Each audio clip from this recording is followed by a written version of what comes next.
What is going on, everybody? And welcome back to the KELLYCAST. I'm, of course, Dan Kelly, joined by Mike. And yes, the set looks different. Just don't tell Melissa. And as they say, sorry for being late, but we're Kellys and we'll be late to our own funerals. So I'm normally not late. We're pretty punctual people, but there's been some new things going on the set today, as you can see by the headphones attached to our heads. And Mike, there's a funny thing I want to discuss with you here. And you told me, Dan, I'm not wearing any Bills gear. Yep. And look around, man. There's Bills stuff everywhere. We can't take it down. I can't get away from it, but it doesn't stop me from being able to not wear them. All right. So we have some things to talk about. Of course, you see the title to this video, the Bills having an abysmal start to the season. Not even the start anymore, Mike. It's week 10. Pull up our video so we can see the comments, by the way, because I can't see them over here. I just want to make sure. You want me to help you? No, I got it. I was going to do it on here. No, whatever you want. We went to the game, Mike, and I'm going to start off by saying that the Buffalo Bills stadium and just the atmosphere of watching a Bills game here in Buffalo, I swear there's nothing like it. There really is nothing like that. How you feel when they're about to run out of the tunnel. I went to WrestleMania, and that is like the only thing that I can compare even close to what happens when the Buffalo Bills run out of the tunnel. Mike, what do you feel when that happens? Yeah, as they say, it's electric. But this game had a lot of ups and downs in the crowd. That's also the fun part of actually going to a game is to get to experience the ups and downs with 80,000 like-minded people. A reminder to handle your alcohol when you go to the game, please, because I had somebody a couple seats down from me that was trying to get in fights with people, and women at that. This guy's a big dude, and I felt so bad for her. She was a Broncos fan, but at the same time, I had to feel bad. It was those damn Canadians. Yeah, the Canadians were having a good time, man. Yeah, they were having a good time. It was fun, I can't say it wasn't, but could we have picked a worse game to go to, Mike? Could we have picked a worse game to go to? I mean, we could have. We could have. No, what? No. Which one? Like, are you going to say the Giants game? Because at least they beat the Giants. I mean, what I say, we talked all that crap, or I talked all that crap about Russell Wilson. He's done. And, to quote, I can't remember who, but the Broncos did everything possible to try to give it to the Bills, and they just said, no, yeah. You have it.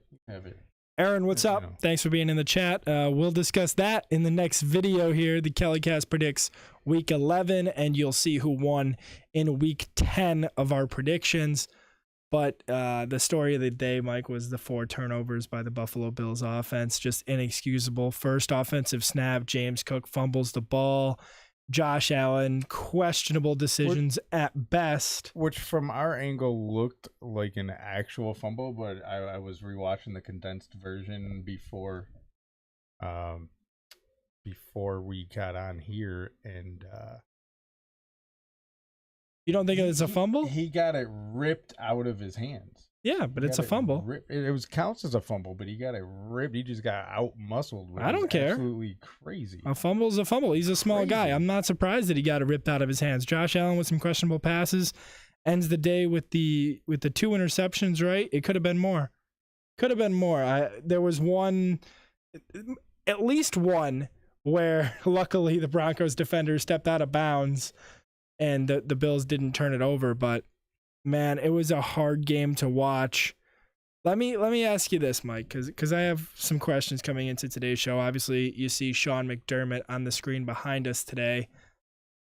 Do you think the firing of Ken Dorsey was a scapegoat move for the Buffalo Bills? It might have been, but regardless, he was obviously a change need to be made. You got to stay in your mic, because if you don't, I can hear the difference. When you turn towards me, I can. That's why I grab mine. How about you, Aaron? Can you hear a difference? Is it bad if I turn towards Dan? I can hear it like clear as day. So I understand, but that's what it seems like, right? Because can you blame turnovers on your coordinator? Yes or no? No, I don't think. Why would it be the coordinator? That's nothing. But I mean, that's. I think it could be. It's either a tipped ball that's absolutely nobody's fault. Well, the person who tipped it, it's their fault. Well, if it's the opposite team, then they're good on them. But, not in this game, though. It was Gabe Davis. Yeah, of course it was Gabe Davis. Of course, but I think you can, Mike. I think you can blame a coordinator for turnovers, and it's not in the way that like you're thinking. It's more, okay, if you schematically draw up a play. Wanted to say hi, good luck tonight, heading to bed. Watch it later. Thanks, What's Mitch. up, Mitch? Appreciate it. Aaron says audio's good. Aaron, is it no good? matter which way, it just sounds like that to us. That's weird, though. I don't like that. Crazy. I might not be wearing these. I might just like to hear us normally. Be honest with you. I mean, it's fine to me. Yeah, we'll see. Whatever. But the Buffalo Bills, of course, firing Ken Dorsey. He is now gone without a job. I watched some Colin Cowherd. Mike, stop coughing on my set. I'm gonna give you that. We'll talk about that in a little bit. Colin Cowherd discussed this just yesterday, I believe, and he mentioned a lot of points that I think are prevalent and some things that I want you to hear. One of the things that he mentioned was, first of all, this could have been a scapegoat thing, but at the same time, it wasn't working. The offense has not worked. Yes, you can look at the rankings. They're first in this, third in that, fifth in that, whatever. They're not scoring enough points. They're not doing enough on offense to make an impact, right? But then he mentioned that guys like Josh Allen, and these are the guys he mentioned: Kobe Bryant, Michael Jordan, Patrick Mahomes, Lamar Jackson, Brett Favre. He said all of these guys are otherworld athletes who, in their own way, they can do whatever they want in their sport and just succeed. So what you need is a strong-minded coach to reel them in. And that's what Brian Daboll was, and that's what Ken Dorsey was not. So Cowherd was saying that he hopes Joe Brady is that for Allen. Do you agree with that sentiment? Yeah, I saw that earlier as well, and it gave me a whole completely different point of view, and I typically don't care for Cowherd, whatever. I mean, I don't dislike him, but I have to say that I don't disagree with him on this one, and I do really like that point of view. Mm-hmm. I can't really disagree with it. I do think that he might need somebody to keep him in check, and I think GR was talking earlier about Allen maybe being in his own head. He everybody's talking about they want him to get back to his identity, and maybe he doesn't know his identity right now. Watching that condensed version, the look in his eyes, the look in his face this entire year, everybody's been talking about it. And of course, they say that, that changes as, you're winning. Of course, you're going to get a different kind of culture on the sideline. But it's... I told you what needs to change, Mike. His haircut. He needs to get his haircut. But a comment here from Aaron that I want to get right into. Sick of people defending Josh. Got into it with 3 people today because they're just blaming Josh's mistakes on Dorsey. Now, I'm a big Josh guy. I was not a big Dorsey guy. I'm not one of the people you argued with, surprisingly. And that's because I think the blame is twofold. I think there's some that you can blame on Josh, and there's some that you can blame on Dorsey. We talked about this a little bit earlier in the group. Josh has 11 turnovers this year, leads the league. Is every interception a bad ball? No, not every interception is a bad ball, but too many of them are bad decisions by Josh Allen. You also risk it by him fumbling with all the scrambles that he does. So you're going to get what you get. I think the problem, what's going on this year, is Josh's receivers are letting him down. Everybody other than Stephon Diggs, yes, Kincaid has stepped up in the past couple of weeks. Gabe Davis not producing the way we need. We don't have a slot option with Sherfield or Hardy. So are you saying that there's a level of trust that's gone now, and he doesn't trust his teammates anymore? Or? No, I don't think that's what it is. I just think that's what it's been so far. That's the struggle to me. But you also got to look at what Dorsey did, and what Dorsey did was put these guys in a bad position. We saw the routes that were given to the wide receivers. He commented again here, I get you want the connection between a QB and his coordinator, but at the end of the day, Josh is making the plays. Yes and no, Aaron. Like I said, the blame is twofold, because if Dorsey calls a play and let's say it's not within 2 minutes, I don't think Allen has like the jurisdiction to like overrule him. You know what I mean? I think if he would do that, he would get himself in hot water with the coaching staff if he changes plays too often. I don't know. Again, I'm not in the locker room. I don't know what level of trust Allen has, but I will tell you, I think it should be more. I think they need to go up tempo more. It was proven again this week against Denver. The Canadians in front of us were like, hey, well, why don't they go up tempo all the time? And we're like, hey, that's a freaking, he goes, it's a stupid question. I said, no, that's a great question. And he was asking about rules of American football. Yeah, he didn't know nothing. I was happy to help him out. I mean, if a guy who doesn't know anything about American football or next to nothing about American football, he picked a great seat to have in front of me. In front of me, you know, you can get your knowledge. The coach in the three. So behind us is head coach Sean McDermott, and you and me listened to the official post game show by the Buffalo Bills after the game on Monday. Once we got back to the truck after we froze our asses off. And they were talking a lot about this man right here and about whether his welcome is worn out and what it is. So I want to ask you, clear as day, is he on the hot seat for you? Where are you with Sean McDermott? I think he's on the hot seat with a lot of Bills fans at this point. I think a lot of... I can't hear you through this anymore. I think a lot of the consensus... Whatever. I don't care. You got... I can't. Whatever. I can hear you right now. That's what matters. You got to throw me off, don't you? Yep. Every freaking time. Uh-huh. I don't remember what I was going to say. Good job. My microphone keeps moving. It's okay. Because you are terrible with tech everywhere. I didn't know that's what it was. That's cool. We were talking about Sean McDermott and if he's on the hot seat for you. And I think he's okay. And I was saying that I think he's on the hot seat for a lot of Bills fans. And I think a lot of the consensus is that he may have very possibly reached his ceiling. And I think that's why everybody's asking the question of, was this kind of sort of a scapegoat move? But in a way, it definitely needed to be changed. I mean,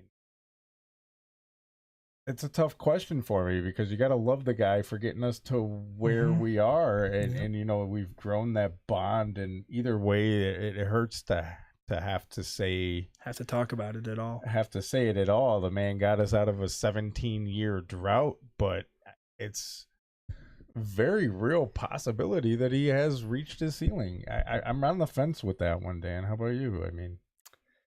Yeah, I mean, right now to me, the Bills sit at 5-5, right, with Josh Allen at quarterback, and teams with backups have the same record as the Buffalo Bills right now. I don't think it was right to, you know, get rid of the head coach right now, as in the middle of the season. Like, he's going to finish the season. We all know that. I think we're in that boat. But if the Bills don't make the playoffs, I think he is on the hot seat. Like, I don't know if they fire him or not, and I don't know exactly what I want. As in terms of, I told you this during the offseason, it's like offensive-minded head coaches is where the league is turning. He is a defensive-minded head coach. He is old school. And Sean McDermott for as good as he is, he doesn't have a specialty on offense. We're not creative enough. There's not enough going on. He was asked today, I listened to an interview with him today for, media purposes, and he was asked about if the Bills do enough pre-snap. And he was basically asked, hey, the Bills have not done enough pre-snap this year. Do you agree? And he went into a spiel about how if you do too much, then the defense can do this. That's not what the question was, Sean. The question was, do you think that the Bills have done enough of this? Stop deflecting. Stop doing that kind of thing. I hate it. A lot of people hate it. He's been doing that a lot He beats around the bush. And until he brings us a Lombardi trophy, I'm going to feel the way I do right now, which is Marvin Lewis, Marty Schottenheimer, like you said. I don't know what he is. He's done a masterful job of constructing this team. Another thing I heard is he's great team guy.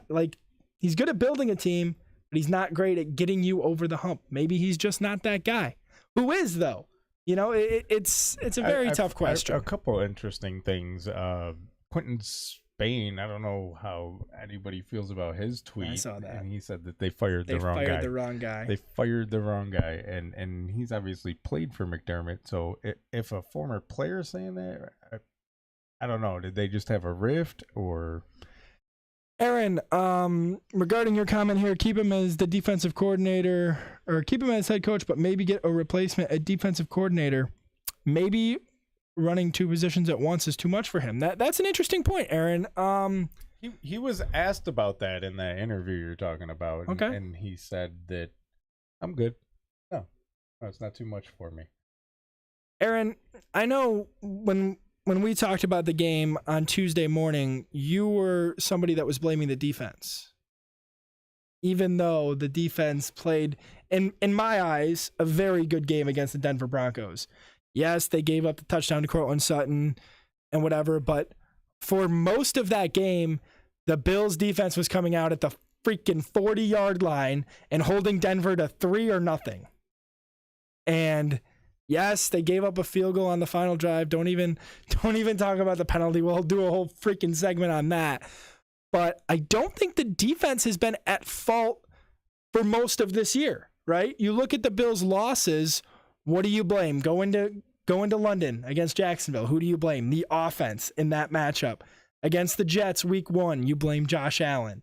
Against Cincinnati, who do you blame? You blame the offense. The offense has been the problem. So firing Ken Dorsey was not, in my eyes, a scapegoat move. Not yet, at least. Are you still hearing? Yeah, I can. You taking a break? Taking a break from my headphones. Take them off, bro. You don't need to wear them. I don't know. I kind of like it. You just like the way it looks. I do. I feel like a real YouTuber now. Let's talk about the play, Mike. 12 men on the field. So obviously being at the game, Mike, it gave us a different view than what people saw on TV. All we saw was the missed kick. We were shocked, stunned that he would miss a kick like that. And the penalty comes in, 12 men on the field. You were down the road celebrating, tackling people yourself, and then you were like, what? Just that's obviously coaching, but they said they practiced it 3 times this week. They said they practiced 2 to 3 times handling that kind of transition from a play into a field goal. And kudos to the Broncos special teams coordinator. We just keep the defense out there, and we call that a stay defense. Kudos to the special teams coordinator in Denver, Mike, for doing it the way he did, because they could have spiked it, right? And they could have brought him out, but they decided to go quick. They knew what to do, and it worked. And I don't understand why they didn't just call a stay defense then, if that's what he was trying to explain. If it's that quick, and even though clearly you practiced it, you said, I practiced it 3 times. Well, clearly 3 times wasn't enough. Yeah, but if you run a stay defense there and you don't run field goal block, maybe that kicker's not as threatened, and maybe he doesn't miss the first attempt and it goes in and you lose. So, I mean, there's a lot of different ways you can interpret it, but at 5-5, Mike, Buffalo has the hardest toughest strength of schedule in the entire league moving forward. I predicted it today, just going through the schedule, my lonesome, and I don't think they're getting more than 9 wins. And is 9 wins going to get you in the playoffs? I don't know. So let me ask you clear as day, Mike. Are the Buffalo Bills a playoff team? Right now, no, they're not. I don't believe they are. This year, are they a playoff team to you? As of right now, no, unless they can turn this thing around. Do you expect a turnaround? Do I expect it? Yeah, I expect it. I expect it from this coaching staff. I expect it from Jets, Cowboys, Chargers, Chiefs, Eagles, Dolphins. I didn't say it was going to be easy. You asked me if I expect it. I expect that kind of effort, and I expect that turnaround. Okay, I like it. I dig it. I'm not with you. I don't think. I don't know exactly what it is. Right? Remember the Diggs stuff at the start of training camp, and everybody said it was no big deal, who can forget about it? He had to go home, and he came back the next day, talk with the coaching staff, had to have a meeting with McDermott and all that stuff. Maybe Diggs has been right all this time. Maybe something happens, in the offseason. What exactly it is, I don't know. We do know almost for a fact that Gabriel Davis is not going to be back with the Buffalo Bills. I can say that. I don't think they want him back. And I think he needs a fresh start somewhere else because he is having issues as a wide receiver too.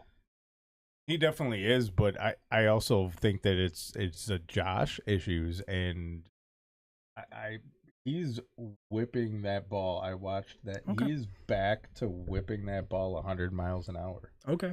I watched every single drop pass from Gabe Davis this past game, in that condensed game, and he was just throwing fastballs. I'm not surprised. A lot of that time. And the wind wasn't anything to be scared of. So the Buffalo Bills lose to the Denver Broncos. We will be bringing you the official KELLYCAST pregame show here on Sunday at 3:30. Don't miss it. Coming out soon, our Week 11 predictions with a special guest. You'll have to wait and see who that is. But for now, hopefully the audio sounds great. Hopefully the video looks great. And we'll be seeing you in the next one. Thanks for hanging out with us. And go Bills. I'm still sticking with my team, buddy. I do too. I stick with my team, but it's very hard. It's very hard. Listen, man, if I stuck, even though I quit watching for quite some time, if I stuck with them and root for them all that time, I'm still going to root for him. I just don't know how confident I am. I'm not super confident, but, Mike broke his finger playing catch with me before the Denver Broncos game. Yeah, we forgot to get to that. You see this? This dude does not throw fastballs and a combination of subpar lighting, being old, and this guy getting a good one. I don't mean to interrupt you like I always do, but I'm going to. We got Buffalo Bob here in the chat. Buffalo Bob, welcome to the channel, my friend. We'd love to answer a question for you if you have one. It's great to see somebody else out here other than our normal guys. So if you have a question, we're going to stick around here and see what you have to say for us about the Bills and Broncos, about the Bills season, about the firing of Ken Dorsey, about Mike wearing a college jersey on the set, anything like that we can answer. Joe Montana's college jersey, to be exact, from Notre Dame. Kansas City Chiefs fan now. No, 49ers. Come on, man. Come on. I know you're a young guy, but it was always the Niners. It will forever be a Niner. He played in the Chiefs? Yeah, for a couple of years at the end of his career. He got stomped by the Bills on the Chiefs, too. What are you going to do? Aaron says, of course, right now, absolutely not. But if the Bills can squeak out 5 games, somehow beating the Eagles and the Chiefs, yeah, Aaron, it's not going to be easy at all. It's going to be a tough mountain to climb for the Buffalo Bills. Didn't the Broncos beat the Kansas City Chiefs? Yes. City. So I mean, just once though. Once ever in Mahomes' career.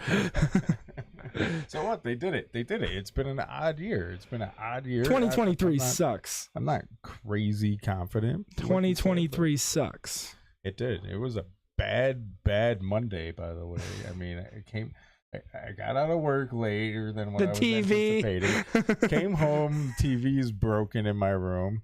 Then I decided to go play catch in the dark at a night game. It wasn't even that dark. I don't know what's wrong with you. I am almost 40 years old. Your eyesight goes. I'm gonna need glasses, the doctor said, within the next couple. Oh my God, you're gonna look hilarious with glasses. Well, it looks like maybe Buffalo Bob doesn't have any thoughts, so we're gonna sign off, guys, and we'll be seeing you in the next one.